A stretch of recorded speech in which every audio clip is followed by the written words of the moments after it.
Hello, everybody. Scott Golden here with the NXT review for the 10th of March 2021. I don't know. NXT at this point to me feels like a flat show. It's the least flat of the WWE brands. I care more about the Hall of Fame than anything that WWE is going to do between now and WrestleMania, and the fact they're going to do two Hall of Fame level shows is interesting. There were good matches tonight, better than normal, but I still have my issues with much of what they're doing. This is a better than normal run of NXT. Show opens with footage champions and challengers arriving at the building for the championship matches later. Video package announcing Takeover Stand and Delivers two-night event during WrestleMania weekend. Takeovers take place on the 7th and 8th of April. Night 1 airs on USA Network in the current NXT time slot on Wednesday. Night 2 is the next night, will air exclusively on Peacock at 8 p.m. Anyway, so the NXT roster gathers at the top of the stage for the next announcement. Tables in the ring, cloth covering it, and Regal calls for Raquel Gonzalez and Dakota Kai to join him in the ring. They won the Dusty Classic, but Regal said that they suffered an injustice last week. NXT, powers that be, made the decision that Kai and Gonzalez are now the first ever NXT Women's Tag Team Champions. So we just hand the belts like this is 2002 Triple H with the Raw title. Awesome. Anyway, proof that they weren't even thinking about this when they did the Dusty Women's Classic. Smart. Anyway, Kai and Gonzalez cut a heel promo bragging on themselves. Gonzalez vowed they'd carry the titles for a long time. Blackheart and Moon interrupt. They want to challenge for the new championships. Regal books the match for later tonight. This is a 3-title match card. The first one is up next. NXT Women's Champion Io Shirai defeats Tori Storm to retain her title. At least Storm didn't win, because if she had, I'd be really sad. Because I don't see anything in Tori Storm. Shirai submits Storm in a decent enough match. Storm spends the majority of the match trying to trip her opponent up. Storm herself trips, missing a diving headbutt. Shirai then traps her in and taps her out to the crossface. Shirai gets an early advantage, rocking Storm with several strikes. Shirai applied a Cobra twist, then manages to handle things moments later.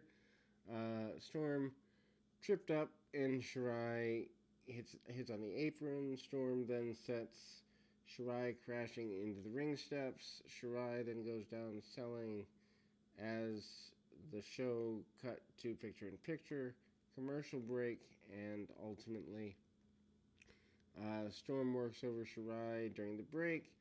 Shirai fires up and comes back from commercial. Shirai is tripped again, this time on the top turnbuckle.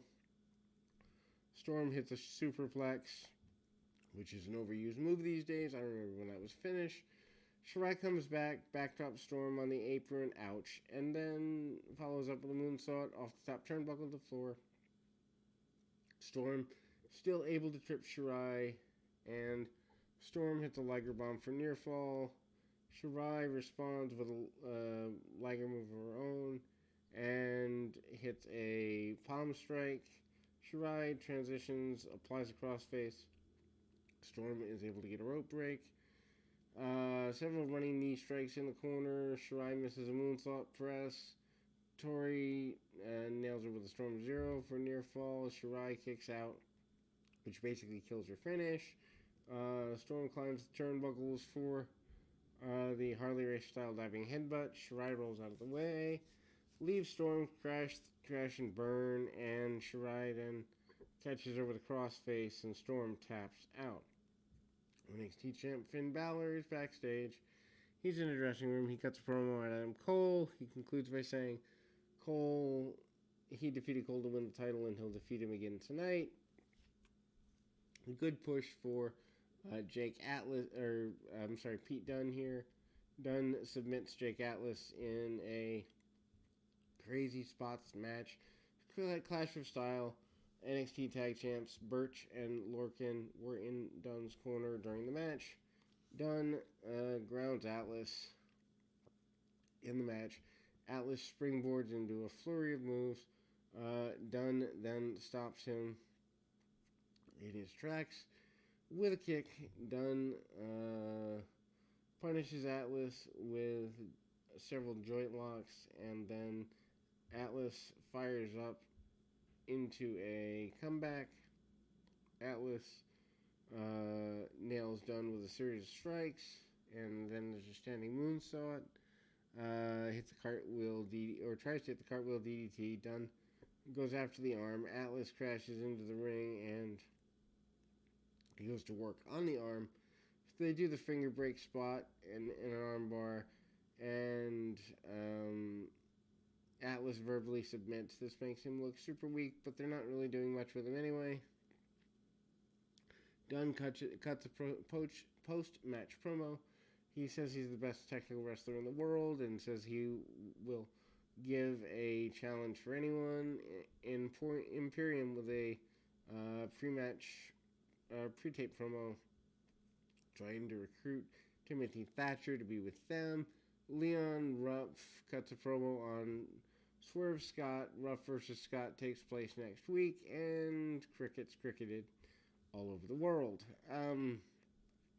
Ember Moon, Shotzi Blackheart defeated Dakota Kai and Raquel Gonzalez to win the titles. Well, that was a short reign, wasn't it? Blackheart pins Kai to win the titles. Championship changes hands during its first defense. Kai and Gonzalez have the distinction of being champions for maybe an hour. If you're going to do that, why didn't you just, I don't know, have the match be for the initial championship? That would have made sense. You could have said these are 4 top contenders, blah, blah. Anyway.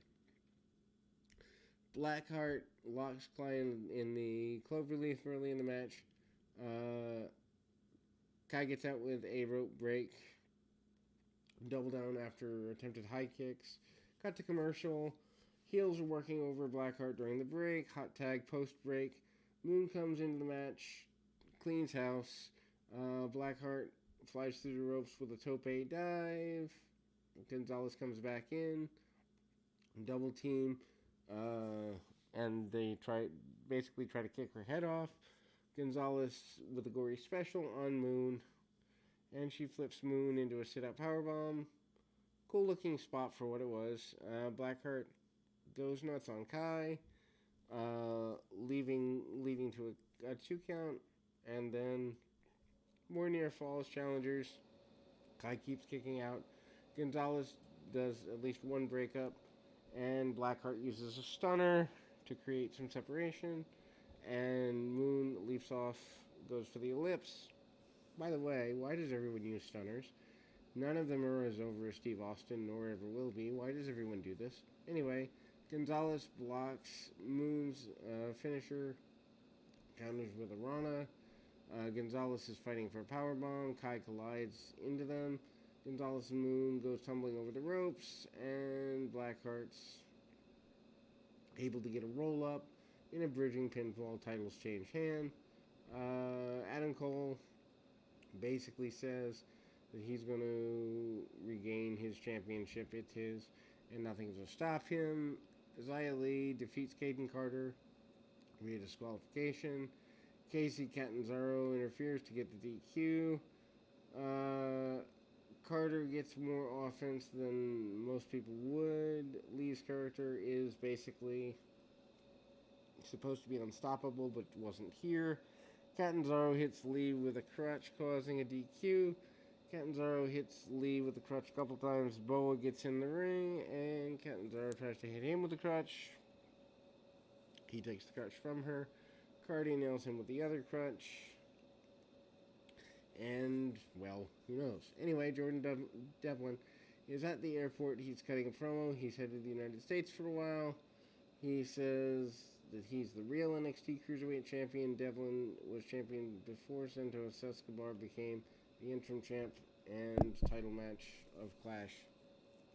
is, I assume, coming. Santos Escobar is upset and complaining about all of this to William Regal backstage. Legado del Fantasma, Mendoza and Wilde defeat the grizzled young veterans of Drake and Gibson.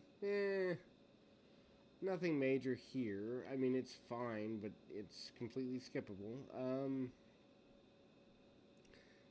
More of an angle. MSK causes a distraction, cost the grizzled young veterans the bout. MSK came out dressed as astronauts. Phantasma attacks Breezango last week, so they kind of dressed up like astronauts to make them think it was Breezango again. MSK takes off their helmets, revealing themselves. The distracted Drake and partner, and there's a roll up for the pin. Breezango hits the ring post match and attack Legado del Fantasma, and then dance with MSK post match. Gonzalez and Kai are backstage. They're interviewed about their loss. Shirai interrupts, challenges Gonzalez for title match. Why is the champion making a challenge? And then Shirai challenges a lot of people, being that she's champion. It never really makes sense. Anyway, so next week's NXT so far announced has been Dexter Lumis and Austin Theory, poor Austin Theories, Swerve Scott, Leon Ruff, and in-ring debut of LA Knight. I guess with that lineup, they really don't care about the Wednesday Night War anymore since they're running away anyway. Timothy Thatcher and Tommaso Ciampa versus Imperium tag match, but that has not been made official. However, it was teased. Balor pins Adam Cole after Kyle O'Reilly returns to NXT. O'Reilly attacks Cole post-match. Anyway, this is very good. Cole is supposedly wearing the same gear that he wore when he won the title to begin with. Match starts off hot, and counters and reversals. Basically, both guys stand off, neither guy getting a clear advantage during the early stages. Picture-in-picture commercial break, and they're doing chain wrestling during the break. Matches 100% even to this point. Cole goes to work on Balor. Cole goes after his back. Balor goes after his legs, so they're both working body parts. Neither has a real advantage for long. Fight goes to the outside. Balor reverses a suplex and hits Cole with a suplex on the floor. Then we go back to picture-in-picture because, well, we don't know how to plan matches. Anyway, Balor targets Cole's back during the break. Balor applies a sharpshooter, and bunch of punches and kicks here. Cole hits a brainbuster for near fall. Cole goes for the Panama Sunrise. Balor counters, hits a sling blade for his trouble. Shotgun dropkick Balor. He goes for the coup de grace. But Cole moves out of the way and then hit Balor with a super kick. I guess without the leg slap. Balor sold his jaw. Cole goes for crossface. Balor breaks free. Cole counters and reapplies the hold several times. Finally gets a rope break. Cole counters an attempt in 1916. Super kicks Balor in the knee and pulls out his knee pad. He signals for the last shot and connects, but Balor kicks out. 2.5.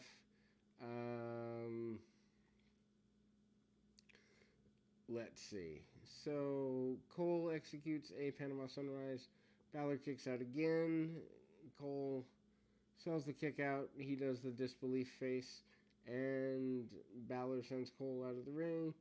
Cole bumps to the floor. Cole's trying to get to his feet. Kyle O'Reilly emerges out of nowhere. O'Reilly looks beat up and glares a hole through Cole. Balor gives Cole 1916 on the floor and rolls him back in. O'Reilly is just basically a look of death here, and he glares on. Balor delivers coup de grace, covers Cole for the pinfall. Post-match, O'Reilly gets in the ring to confront Cole. Cole goes for a low blow. O'Reilly blocks it. Cole looks scared. O'Reilly attacks Cole, and Cole tries to run away. O'Reilly shoved down the referee and attacks Cole. Continued until referees pour out to ringside. Then they do the pull heart. O'Reilly and just doesn't surrender, can't be stopped. Balor's in the ring and looks on. He sees Karrion Kross standing in the ring. Kross and Balor have stare down. Show goes off the air. This was a good angle, but for the most part, NXT maybe has one or two good segments of show. Everything else in WWE is complete trash for the most part, and that will close us out for NXT in any event. Until next time, keep your feet on the ground, your mind in the moment. Until next time, everybody.